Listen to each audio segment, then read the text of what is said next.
Olha só, resolver uma crise num relacionamento, com a minha experiência e com a minha visão sobre crises e sobre relacionamento, julgo que é algo relativamente simples, desde que você tenha os recursos adequados para isso. Esses recursos, ultimamente, eu venho chamado de habilidades. São 5 habilidades no total.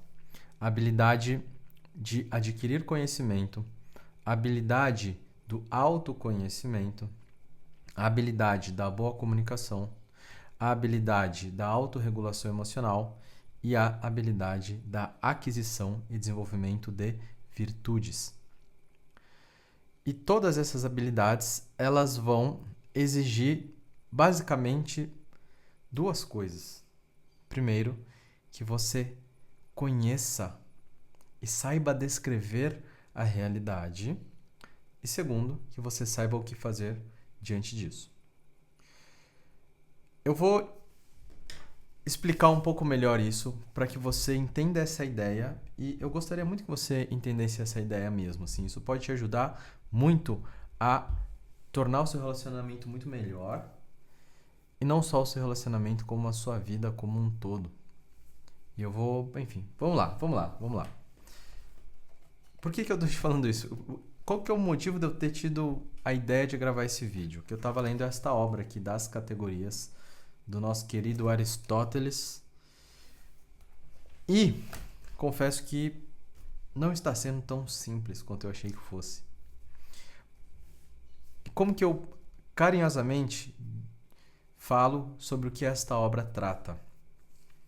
Eu digo que o Aristóteles está nos ensinando a descrever as coisas como elas são. Se você já leu essa obra aqui e gosta de estudar filosofia, comenta aí nos comentários, quero saber, ok? Se você concorda comigo, que ele está ensinando a descrever as coisas como elas são. E olha, isso tem tudo a ver com as 5 habilidades necessárias para você construir um bom relacionamento. Vamos lá. Primeira habilidade, a habilidade de adquirir conhecimento. Conhecimento sobre o quê? Quando eu adquiro conhecimento, olha só, eu me aproximo de algo chamado verdade, ok? O conhecimento é sempre o conhecimento sobre a verdade.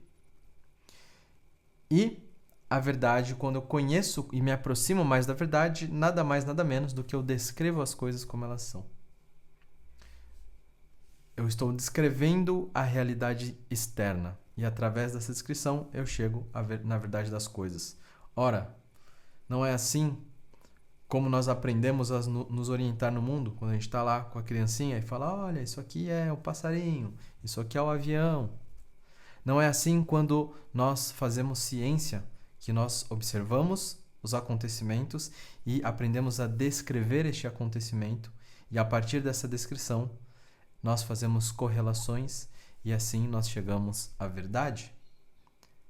Então, adquirir conhecimento é chegar próximo da descrição das coisas como elas são. Segunda habilidade é a habilidade do autoconhecimento. Dessa vez, nós estamos fazendo a mesma coisa, só que descrevendo a nossa realidade interior, descrevendo aquilo que pensamos, aquilo que sentimos. E uma parte disso vai impactar na nossa capacidade de autorregulação. Se você já fez terapia ou se você é um estudante de psicologia, você vai saber que uma parte considerável do processo terapêutico está baseado nisso. Em você aprender a descrever como as coisas acontecem e a partir disso, como você vai operar com essas novas informações essas conclusões que você chega sobre si. E a partir dessas conclusões, você consegue lidar de outras formas. Uma parte, inclusive, base da terapia cognitivo-comportamental, por exemplo, é você aprender a descrever aquilo que a realidade te apresenta e não aquilo que está na sua cabeça. Ok? Então, a nossa capacidade de autorregulação emocional, ela está intimamente ligada com a nossa capacidade de descrever a realidade. Descrever a realidade se torna um pressuposto para a autorregulação emocional, ok? Quarta habilidade, habilidade de comunicação. Eu desativei um curso que eu tinha sobre comunicação voltado exclusivamente para casais, mas uma parte do meu curso consistia em dizer exatamente isso, que a boa comunicação no relacionamento, ela primeiro passa por você aprender a descrever os acontecimentos interiores, ou seja, a se conhecer. E voltamos ao segundo ponto aqui das 5 habilidades. E por fim, a habilidade de desenvolver virtudes morais. Uma parte dessa habilidade envolve descrever a realidade, mas aí envolve mais como operar na prática a partir disso, daquilo que você conseguiu nomear. Então, como eu falei anteriormente, ou para a gente, enfim, resolver uma crise, ou nós aprendemos a conhecer e descrever as coisas, ou como operar a partir daquilo que nós conhecemos. Tá? E nossa relação com a realidade toda se dá dessa forma. E por que eu estou dando toda essa volta aqui contigo, né? Que viagem maluca, filosófica, enfim, para te dizer o seguinte: uma parte considerável das crises que vocês passam dentro do relacionamento vem justamente de uma dificuldade de conseguir descrever as coisas como elas são. E eu já te dei alguns exemplos aqui, né? Por exemplo, uma parte considerável vem da dificuldade em descrever adequadamente o que te acontece internamente, como você se sente, o que você pensa. E dessa forma, quando você vai falar com o seu cônjuge, você acaba dando uma descrição muito falha. E depois você reclama que a pessoa não te entende, que vocês não conseguem se entender. Evidentemente que vocês não vão se entender se vocês não adquiriram essa capacidade ainda de descrever as coisas como elas realmente são, ok? Então, essa parte do autoconhecimento já falei. Vou falar agora sobre algo que eu julgo como muito importante. Muito importante. Eu recebo com frequência e eu vejo que isso agrava as crises e impede a boa comunicação. Eu vejo com frequência que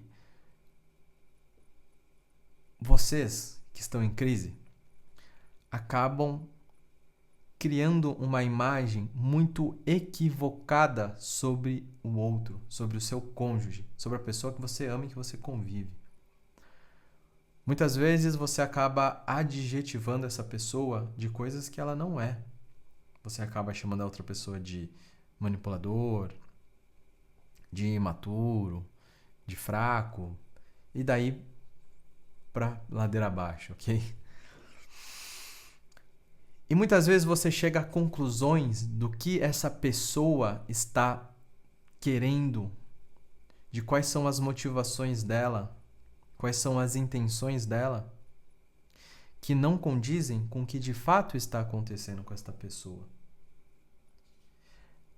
Eu não sei se eu consigo ser claro nas minhas palavras aqui, mas eu tô tentando. Vou dar um exemplo prático para ver se te ajuda. Tá lá o Zezinho, e o Zezinho chega pra Maria e fala pra Maria: você tenta me manipular todas as vezes. Eu sei o que você quer com isso. Você quer que eu seja um homem obediente, submisso, sei lá.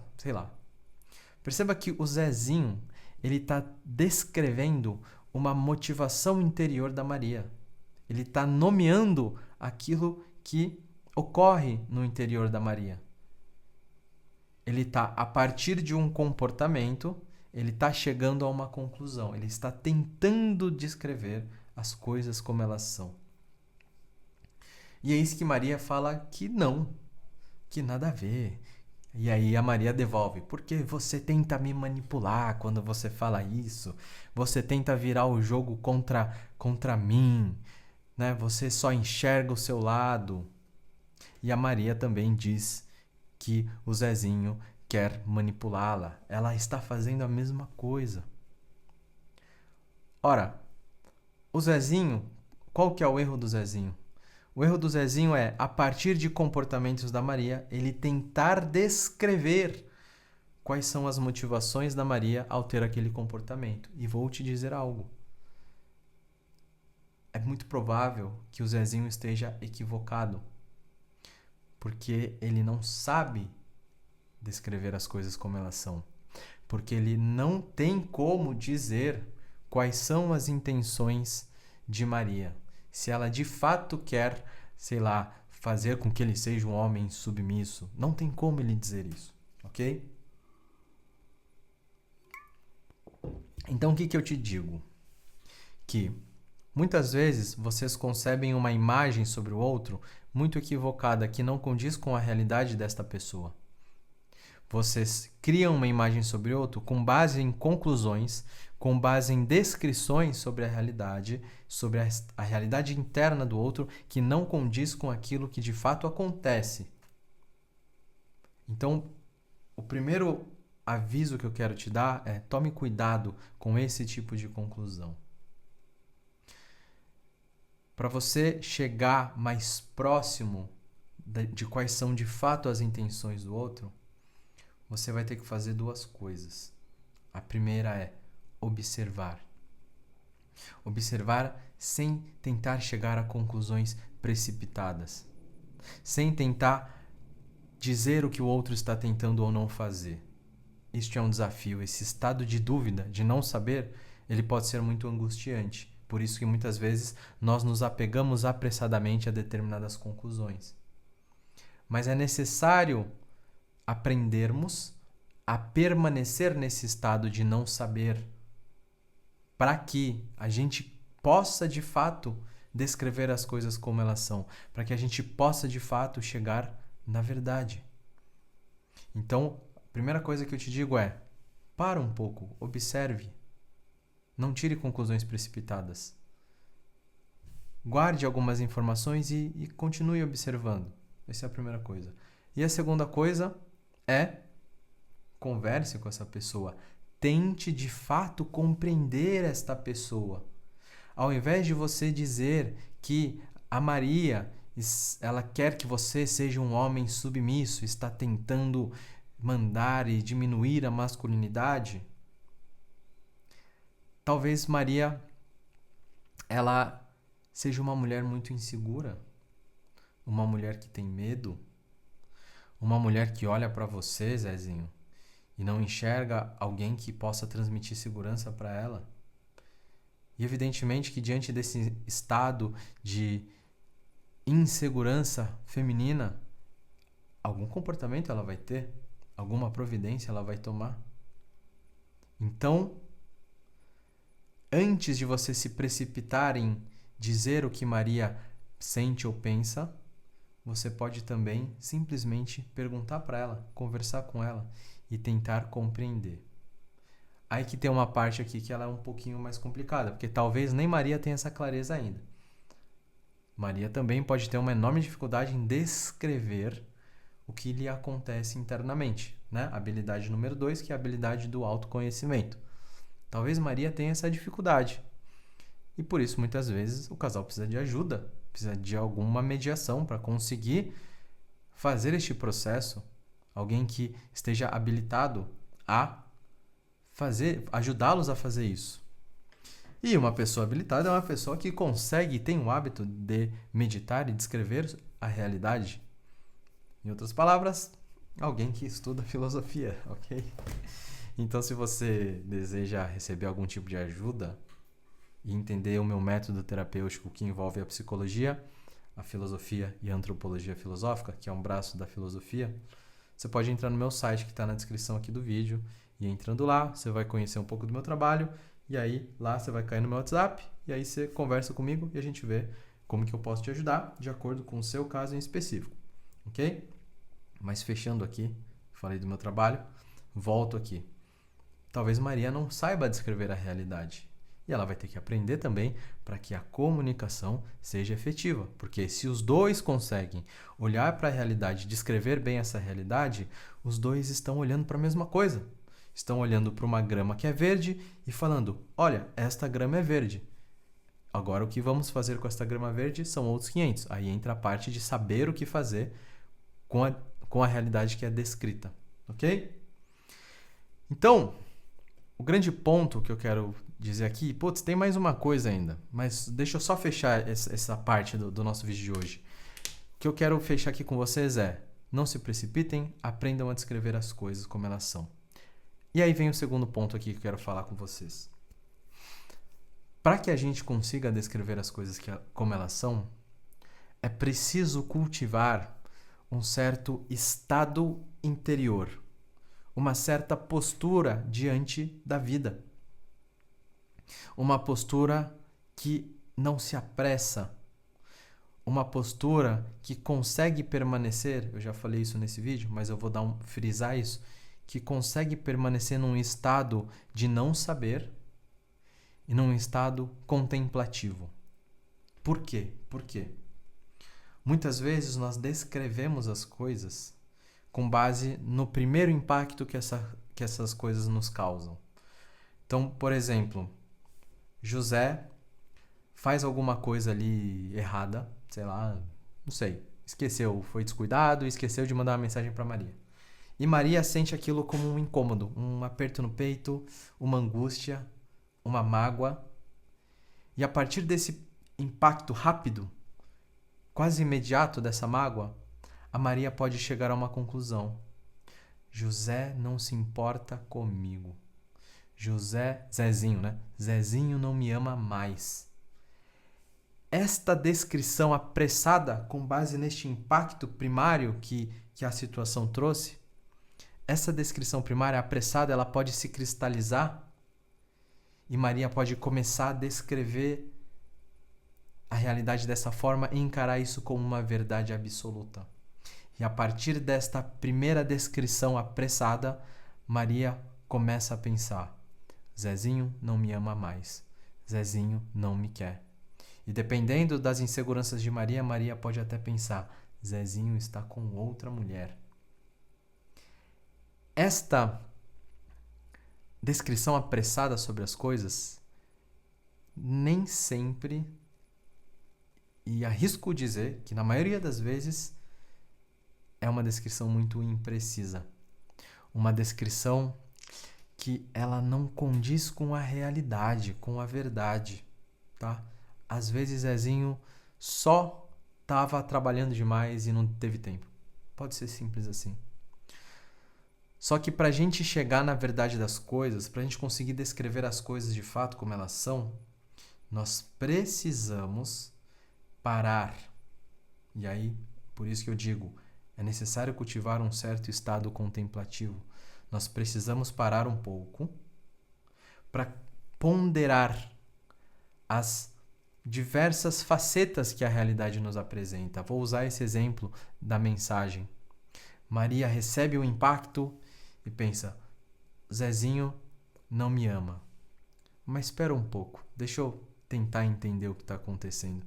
Pô, é verdade, hoje o Zezinho, eu lembro que ele ia trabalhar o dia inteiro e ele não teria tempo de mandar mensagem para mim. Então, pode ser que ele esteja muito ocupado.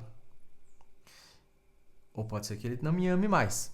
É uma possibilidade. Eu não sei o que está acontecendo. Eu sei que essa situação está me causando uma angústia, mas como eu não sei, eu preciso parar um pouco. E eu preciso perguntar para ele se está tudo bem, o que está acontecendo. Perceba que o processo que eu estou expondo aqui, usando como exemplo, ele necessariamente precisa de parar, contemplar a realidade e começar a operar racionalmente para se chegar na melhor conclusão possível. Ok? Parte disso envolve um olhar filosófico sobre as coisas, um olhar de algum modo até científico sobre as coisas, mas enfim, outro dia a gente fala sobre isso. Mas ele exige parar para que nosso intelecto trabalhe, a nossa racionalidade trabalhe. Porque o intelecto é a potência humana, o motor humano que conhece a verdade. Só através do intelecto nós conseguimos chegar na verdade das coisas. E esta operação da sua razão, do seu intelecto, precisa começar a trabalhar para que você consiga descrever bem as coisas e não tirar conclusões precipitadas sobre as situações. E não tirando conclusões precipitadas, você consegue agir no mundo de um modo mais efetivo. Ok? Cara, eu quero muito saber o que você pensa sobre isso que eu estou te dizendo. Este vídeo ele é muito importante, muito mesmo. Só que eu acredito que nem todas as pessoas vão dar a importância que esse vídeo tem, porque é chato falar sobre isso. Vamos lá. Eu gosto pra caramba, mas eu sei que é chato. Mas pensa aí, pensa sobre isso e comenta aqui nos comentários. Quero saber sua opinião, ok? Este é o vídeo de hoje. Nos vemos aí em algum outro vídeo. Não estou mais fazendo vídeo todos os dias, não dá. Minha rotina não me permite. 3 filhos, quase 30 casais, pacientes, então muita coisa para fazer. Então agora estou reduzindo o ritmo de vídeos, mas estou mantendo a constância. Comenta aí, compartilha com alguém que você gosta. E se você quiser meu acompanhamento, vai lá, já te dei o caminho, descrição deste vídeo, depois meu WhatsApp. E é isso, nos vemos na próxima. Muito obrigado por ter me ouvido até aqui. Um grande abraço e adeus.